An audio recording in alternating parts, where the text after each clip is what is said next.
जिस तरह से आज नामपल्ली असेंबली कॉन्स्टिट्यूंसी में एमआईएम के एमएलए माजिद हुसैन साहब जॉब मेला लगाकर वहां की आवाम कंपनियों को रिक्वेस्ट करके आजिज़ी करके वहाँ पे लाके प्रोग्राम करवा के वहाँ के लोगों को जॉब दिलाने की कोशिश कर रहे हैं और लोगों के घरों पर जाके बोल रहे हैं कि अम्मा मैं तुम्हारा एमएलए हूँ, तुम्हारा बेटा हूँ, तुम्हारा भाई हूँ, कुछ काम है तो बोलो, कोई तकलीफ तो नहीं है ना। तो ये बोलने की, ये कामा करने की वजह सिर्फ एक ही है कि वहाँ पे एक फिरोज़ खान साहब जैसी शख्सियत एक मजबूत ऑपोजिशन के तौर पर है। इस वजह से वहां के लोगों की एमआईएम की तरफ से खिदमत करने की कोशिश की जा रही है। वही जॉब मेला एमआईएम की तरफ से चंद्रानगुट्टा कॉन्स्टिट्यूंसी में नहीं लगाया जाता, वही जॉब मेला बहादुरपुरे में, चार मीनार में, कारवान में नहीं लगाया जाता, क्योंकि वहां की आवाम अभी सो रही है। इसी तरीके से याकुतपुरा कॉन्स्टिट्यूंसी में कल तक जहां पर चबूतरा मशीन के तहत जो बच्चे रातों में चबूतरों पर बैठा करते थे, तो वहां की पुलिस बच्चों को लटों से मार के लेके जाके पीएसओ में बिठा दिया करती थी। आज उसी याकुतपुरे में, उसी चबूतरों पर और वही बच्चों को के साथ रात में 12 से 1 बजे वहां के एमआईएम के एमएलए साहब आके चबूतरे पे बैठते हैं और लोगों से कहते हैं कि अगर आप लोगों को कुछ भी तकलीफ है तो आप लोग मुझे बताइए, मेरा ये पर्सनल नंबर है, आप रखिए, मैं आपके प्रॉब्लम सॉर्ट आउट करूंगा। वही पर्सनल एमएलए का नंबर चंद्रानगुट्टा कॉन्स्टिट्यूंसी में नहीं दिया जाता, बहादुरपुरे में नहीं दिया जाता, मलकपेट में नहीं दिया जाता, कारवान में, चार मीनार में एमएलए जाकर नहीं देते, चबूतरों पर नहीं बैठते। उसकी वजह यह है कि याकुतपुरा कॉन्स्टिट्यूंसी में अमजदुल्ला खान साहब जैसी एक मजबूत ऑपोजिशन लीडर होने की वजह से वहां के लोगों की खिदमत की जा रही है। तो इसीलिए मेरी आप लोगों से रिक्वेस्ट है कि एक बार आप लोग ये डिसाइड कर ले कि अब की बार हम एमपी में कांग्रेस को जिताएंगे और एमआईएम को हराएंगे। उससे होगा फायदा ये कि अगर मई के महीने में इलेक्शन हुआ 2024 के और जून के महीने में रिजल्ट आ गया कि कांग्रेस वहां से कामयाब हो गई, तो आप लोग मेरी बात नोट करके रख लीजिए, रिकॉर्ड करके रख लीजिए कि उसके बाद से जुलाई के महीने से कांग्रेस 2029 का इलेक्शन जीतने के लिए आप लोगों के दरमियान आ जाएगी। कांग्रेस का एमपी आप लोगों के साथ रहेगा, वहां पे डेवलपमेंट करने की कोशिश करेगा, दुनिया बहुत कुछ करने की कोशिश करेगा। और वही जो एमआईएम के एमपी साहब जो थे, जो 40 साल से वहां पर उनके गढ़ था, मगर जो अगर जून में वो हार गए मई के महीने में, तो उसके बाद वो आप लोगों के दरमियान आ जाएंगे। एक्स एमपी, सारे एमएलए, एमआईएम के सारे एमएलए, सारे कॉर्पोरेटर, सारे इब्तदाई सदर, सारे आप लोगों के दरमियान आके आप लोगों की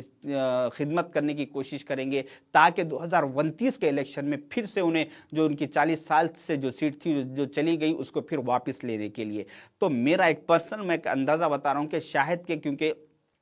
ओवैसी फैमिली एक हिंदुस्तान की एक अमीर तरीन फैमिलियों में से है, शायद कि वो लोग अगर एक बार हार गए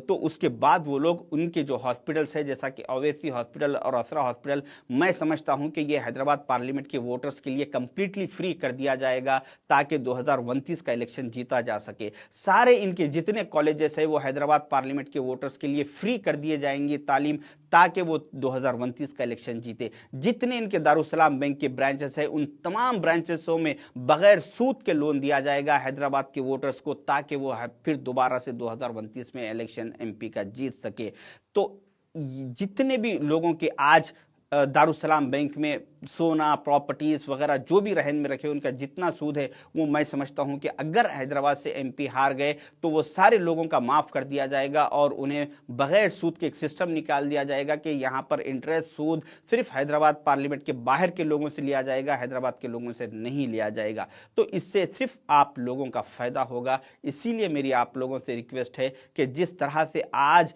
सारे तेलंगाना, सारे हैदराबाद पार्लियामेंट के लोग, चाहे हिंदू, मुस्लिम, क्रिश्चियन,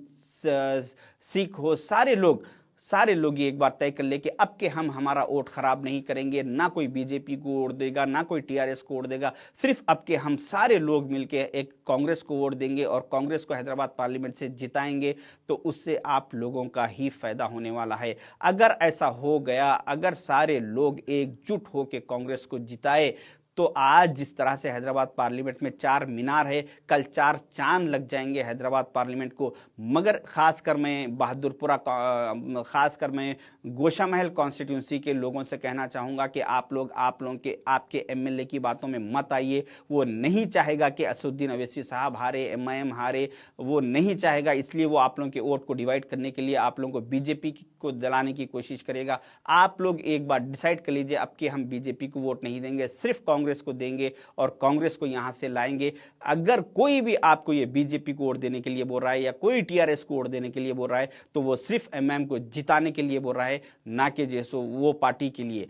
तो लिहाजा एक बार आप लोग ये काम कीजिए। अब बाद लोगों का ये सोचना होगा कि नहीं नहीं भाई, एक नमक का कंकर है, आवाज पार्लियामेंट में आवाज उठाते रहने देना, तो ऐसा कुछ भी नहीं है। ये एक बार नमक के कंकर को आराम दीजिए। 40 साल से बहुत ये नमक के कंकर को आप लोग मौके दिए, एक बार आप इनको घर में बिठाइए, उसके बाद देखिए कि किस तरह से नमक का कंकर आपके लिए शक्कर का थैला बन जाएगा, आपकी खिदमत में आ जाएगा, सारे लोग इनके आपकी खिदमत में आ जाएंगे और सारी आवाम का फायदा होगा। इसीलिए मेरी, और अगर एक बार आपके कांग्रेस हैदराबाद पार्लियामेंट से जीतती है तो मेरा आप लोगों से वादा है कि मैं खुद अपना vote next time Hyderabad parliament में ट्रांसफ़र करूंगा और ये नमक के कंकर को मैं मेरा वोट भी दे के 2029 में जिताने की कोशिश करूंगा। मगर शर्त ये है कि आप लोग एक बार आपके कांग्रेस को जिताइए। अगर एक मजबूत अगर ऑपोजिशन रहेगा तो इसमें हैदराबाद पार्लियामेंट के लोगों का ही फायदा होगा।